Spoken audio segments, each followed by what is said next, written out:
Ngayon po ay isang napaka-espesyal na gabi dahil itatampok po natin sa pagdiriwang ng buwan ng turismo ngayong Setyembre ang mahuhusay nating mga musikero mula sa Manila City Band. Ang ating bigyang halaga ang kanilang naging serbisyo para sa minamahal nating lungsod ng Maynila.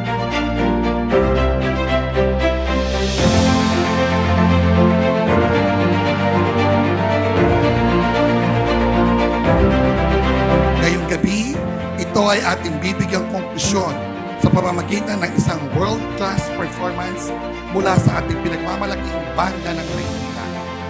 Lingid sa kaalaman na nakararami, ang banda ng Maynila ngayong 2023 ay pinagdiriwang ang kanilang ika-60 na anibersaryo mula nang sila ibinuo noong 1963.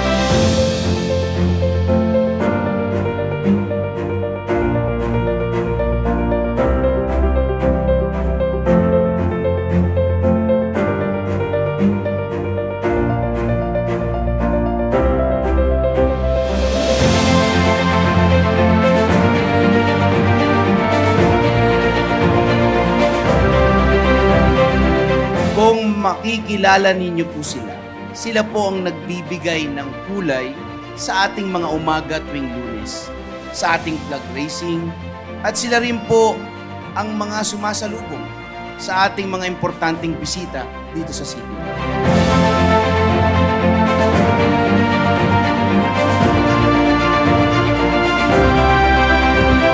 The founding of the band traces its beginning during the incumbency of the late Mayor Antonio J. Villegas in 1963. The band was named Mayor Villegas Civic Movement Band, headed by no other than retired military personnel Major Ambrosio S. Ordoña.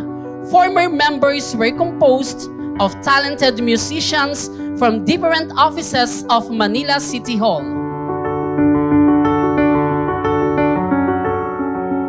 Ilan sa pagkilala ng kanilang natanggap ay unang gantimpala sa band competition na naganap sa Quezon City noong 1989 at ang Best in Interpretation ng Veteranos de la Revolucionario na ginanap sa Quirino Grandstand noong taong 1997.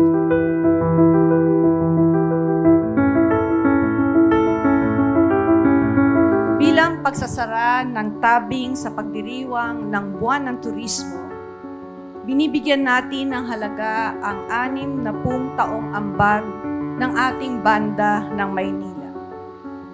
6 na dekada na silang nagbibigay serbisyo sa ating lungsod sa pamamagitan ng kanilang musika na kasama sa mga mahahalagang okasyon at palatuntunan ng pamalang lungsod.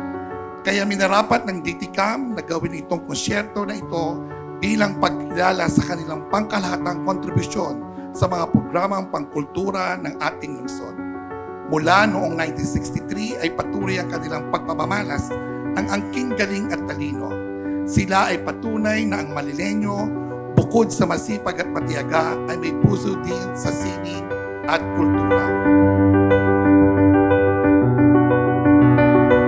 Magsisikapan natin na masuportahan ang banda ng Maynila sa pamamagitan ng pagbili ng mga bagong instrumento upang lalong maging maganda ang kanilang musika.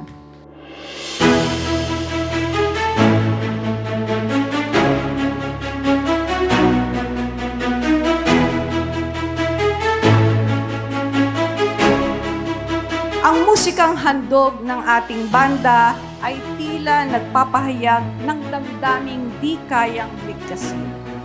Ngunit ang hatid nilang tunog ay tila himig na dumadaloy sa kaibuturan ng ating puso at isip.